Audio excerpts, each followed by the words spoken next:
युतीला सुरुवात झाली असं म्हणायचं का?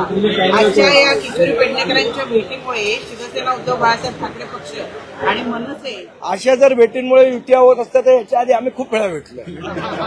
किशोरीताई, तुमच्याच पक्षाचे नेते म्हणतायत की राज ठाकरे यांनी प्रस्ताव द्यावा. तुम्हाला असं नाही वाटत का पहिल्या ॲपमध्ये गाडी नाही, मी तेच म्हटलं, पहिल्या होत आहे हे दिसतंय, पण चांगल्या स्टेशनला गाडी उभी राहील. प्रचंड आशावादी दिसतंय. चित्र प्रचंड आशावादी दिसतंय. असायलाच हवं, कारण ज्या पद्धतीने मी परत सांगेन, चिखल झालाय त्या चिखलातला कमळ सगळ्यांनाच फळणारं नाहीये. राजसाहेबांनी जेव्हा प्रस्ताव मांडला की त्या यांच्या मीटिंगमध्ये, तेव्हा खऱ्या अर्थाने दोन्हीकडनं पटापट प्रतिक्रिया यायला लागल्या. उद्धवजींनी पण त्याच दिवशी असलेल्या सभेमध्ये सांगितलं की महाराष्ट्राच्या हितासाठी आणि मुंबईचं, कारण आता आपण बघतोय राजकारणाचा प्रचंड चिखल झालाय, म्हणजे काय निष्ठा ही काय राहिलीच नाहीये.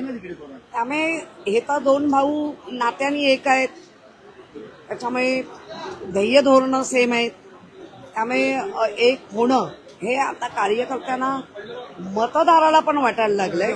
त्यामुळे दोन भावांनी विचार लवकर करावा की काय करायचं आहे. तू मी तर ट्रेन सुटून जाईल.